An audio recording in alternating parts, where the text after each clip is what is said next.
Hello friends, मेरा नाम है फैज़ान और आज की वीडियो में हम बात करेंगे पाकिस्तान गवर्नमेंट ने पबजी गेम पर बैन लगाया है।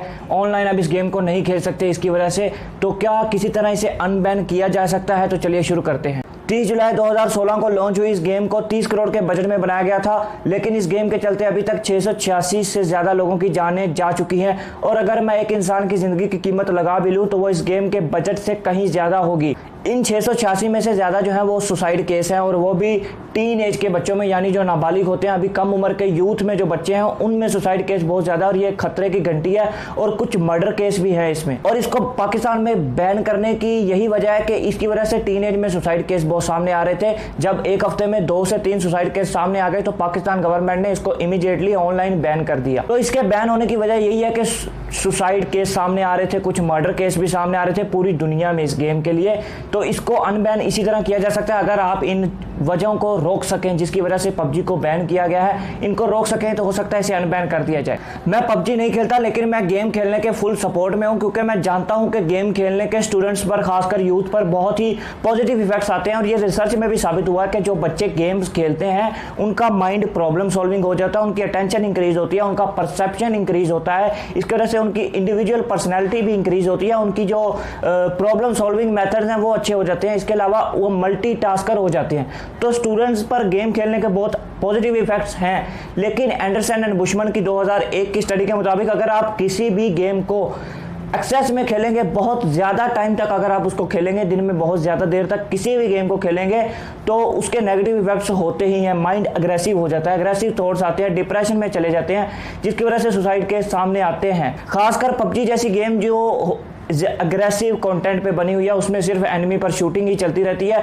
इस वजह से अग्रेसिव थॉट्स ज़्यादा आते हैं, डिप्रेशन में बच्चे ज़्यादा जाते हैं, और सुसाइड केस यूथ में इसलिए ज़्यादा सामने आ रहा है क्योंकि ज़्यादा ये यूथ ही ये गेम खेल रही है। मैं पबजी के सपोर्ट में हूँ, लेकिन पबजी वालों के सपोर्ट में बिल्कुल नहीं हूँ, क्योंकि पबजी को बैन किया गया है। पबजी वालों की वजह से ऐसे लोगों को ये गेम नहीं खेलनी चाहिए जो गेम में हारने के बाद ज़िंदगी से हार मान लें। क्या यूथ की आज यही मेंटालिटी रह गई है कि एक गेम में हारने के बाद वो अपनी ज़िंदगी से ही हार मान लें? देखिए, हर चीज़ के पॉजिटिव और नेगेटिव इफेक्ट्स होते हैं, जैसे मैंने आपको गेम खेलने के पॉजिटिव और नेगेटिव इफेक्ट्स बताए, इसी तरह लेकिन हम इसके लिए गेम बनाने वाले को दोष नहीं दे सकते। देखिए, जिसने चाकू छुरी बनाई है उसने तो सब्जियाँ फल काटने के लिए चाकू छुरी बनाई थी, मर्डर करने के लिए चाकू छुरी नहीं बनाई थी। अब कोई उससे मर्डर कर दे तो इसका मतलब ये नहीं कि हम उसको बैन कर दें। लेकिन पबजी को बचाने के लिए पबजी वालों को खुद ही इनिशिएटिव लेना होगा। सबसे पहले आपको एक्सेस में ये गेम खेलना बंद करना होगा। पहले आपको खुद से ये वादा करना होगा।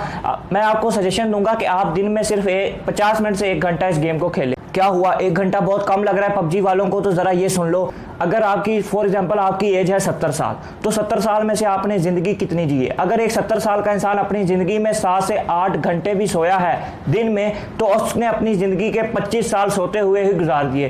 पीछे कितने बचे? 45 साल। 45 साल में से आप 5 साल वो निकाल दो, वो जिसमें मेमोरी एक्टिव नहीं होती, बचपन के जो आपको याद नहीं होते, तो पीछे कितने बचे? 40 साल। 40 साल में से अगर वो आदमी दिन में 1 घंटा भी पबजी खेलता रहा तो ज़िंदगी के 2 साल वो पबजी ही खेलता रहा, तो पीछे बचे 38 साल।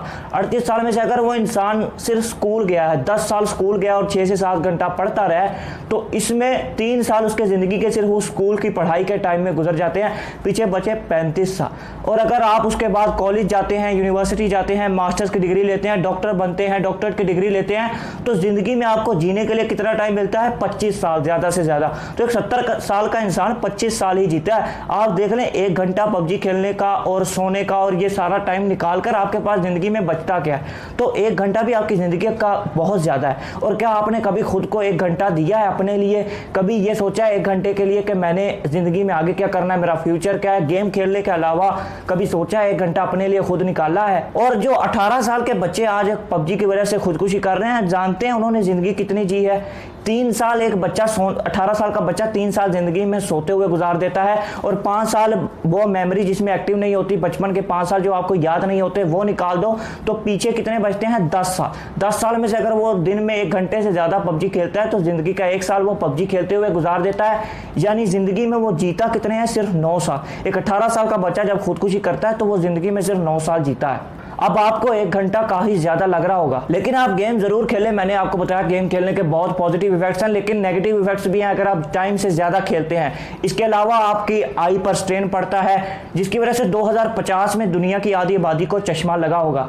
इसके अलावा यह भी है कि गेम आप एक जगह पर बैठ कर खेलते हैं, इसमें स्पोर्ट्स इन्वॉल्व नहीं है, एक्टिविटी इन्वॉल्व नहीं है, जिसकी वजह से ओबेसिटी एक बड़ा मसला बन जाएगा आने वाले सालों में। तो फिजिकल एक्टिविटीज़ को भी अपनी ज़िंदगी में जगह दीजिए। और अगर आप ज़िंदगी में लीडर बनना चाहते हैं तो ये लाइन पढ़ लीजिए, लीडर्स आर रीडर्स। अगर आप ज़िंदगी में रीड करेंगे तो ही लीड कर पाएंगे। जो भी दुनिया में लीडर्स बने हैं वो सारे रीडर्स थे। आज भी आप देख लें, Jeff Bezos, Bill Gates, Warren Buffett, ये सब रीडर्स हैं, अभी भी किताबें पढ़ते हैं। आप इसकी वजह से लोग किताबों से दूर जा रहे हैं। और मैं आपको सजेशन दूंगा कि आप ज़िंदगी में अगर 1 घंटा अपने लिए निकालते हैं तो उसमें से आधा घंटा आप कोई किताब पढ़ लें, 45 मिनट किताब पढ़ लें, 15 मिनट अपने लिए निकाल लें। लेकिन किताब पढ़ने से पहले आपको उसका पता होना चाहिए कि क्या वो किताब आपके लिए अच्छी है, क्योंकि अच्छी किताब आपको आबाद कर सकती है और बुरी किताब आपको बर्बाद कर सकती है। इसलिए मैं आपको सजेशन दूंगा कि किताब पढ़ने से पहले आप उसका रिव्यू देख लें, अगर YouTube पर अवेलेबल है। और बुक रिव्यूज़ के लिए मैं आपको 2 चैनल के नाम बता रहा हूं यहाँ पर, इन 2 चैनल्स को देख लीजिए। अगर आप कोई बुक पढ़ना चाहते हैं और उसका इस चैनल पर रिव्यू है तो आप उसको ज़रूर देखें और इन चैनल को सब्सक्राइब भी कर दीजिएगा। और रही बात कि पबजी को अनबैन कैसे किया जाए, तो मैंने आपको बताया कि टीन एज में सुसाइड केस ज़्यादा सामने आने की वजह से इसको बैन कर दिया गया। और वो भी सुसाइड केस इसलिए सामने आए क्योंकि इसको एक्सेस में बहुत खेलते हैं बच्चे, बहुत ज़्यादा टाइम इस पर लगाते हैं, जिसकी वजह से माइंड डिप्रेशन में चला जाता है। और ये रिसर्च में भी साबित हुआ है, एंडरसन एंड बुशमैन की 2001 की स्टडी के मुताबिक। तो अगर सुसाइड केस कम हो जाए या ख़त्म हो जाए, कोई ऐसा तरीका हो, तो इसको अनबैन करने के बारे में गवर्नमेंट सोच सकती है। और वो ऐसे ही होगा कि आप इसको, जैसे मैंने आपको बताया, 50 मिनट से 1 घंटा अगर आप खेलेंगे, इससे कम खेलें तो इसके नेगेटिव इम्पैक्ट्स नहीं आएंगे, जिसकी वजह से सुसाइड केस कम होंगे या ख़त्म हो जाएंगे। और इसके अलावा आपको पबजी वालों की एक यूनियन बनानी पड़ेगी, पूरी कंट्री की या पूरी स्टेट की। देखिए 20-25 लोग एक यूनियन बनाकर सजेशंस देंगे मीडिया में तो वो काम नहीं आएगा। आपको पहले पबजी वालों को इकट्ठा करना होगा, फेसबुक से इकट्ठा करें, इंस्टाग्राम, यूट्यूब, टिकटॉक, इनको इस्तेमाल करके पहले एक यूनियन बनाएं, फिर एक सजेशन भेजें आप गवर्नमेंट को या साइबर एसोसिएशन को, या मीडिया के थ्रू आप ये सजेशन भेज सकते हैं। और जब वो गवर्नमेंट तक पहुँचेगी तो आप उसमें अपनी कंडीशन लिखी होंगी, फिर वो अपनी कंडीशन रखें, तो फिर ऐसा हो सकता है कुछ। और साइबर एसोसिएशन को भी चाहिए कि इस गेम को अनबैन कर दे, क्योंकि गेम्स खेलने के पॉजिटिव इम्पैक्ट हैं, लेकिन उनको चाहिए कि इस गेम को ऑनलाइन प्लेटफॉर्म पर सिर्फ 1 घंटे के लिए ही रिलीज किया जाए, ताकि बच्चे इसको 1 घंटे से ज्यादा खेल ही ना पाए। तो ये भी एक सोल्यूशन हो सकता है इस गेम को अनबैन करने के लिए। और आपको ये कहना चाहूंगा कि गेम्स जरूर खेलें, जरूर गेम्स खेलें, लेकिन अपनी असली जिंदगी में भी लड़ना सीखें। गेम्स में तो हर कोई लड़ता है, हर कोई लड़ना सीख जाता है, असली ज़िंदगी में लड़ना सीखे। मैंने आपको एयरलाइन वाली वीडियो में बताया था कि कोरोना अगर ख़त्म हो भी गया तो उसके बाद 2023 तक पूरी दुनिया में बहुत टफ कंपटीशन रहेगा हर फील्ड में। तो असली ज़िंदगी में भी स्ट्रगल करना सीखें। और अगर मेरा सोल्यूशन आपको प्रैक्टिकल लगा तो इस वीडियो को लाइक करके पबजी वालों को शेयर करना, ताकि पबजी को अनबैन कर दिया जाए। और इस चैनल को सब्सक्राइब कर देना, ताकि जैसे ही मैं नई वीडियो अपलोड करूँ आपको उसका नोटिफिकेशन मिल जाए। तब तक के लिए थैंक यू।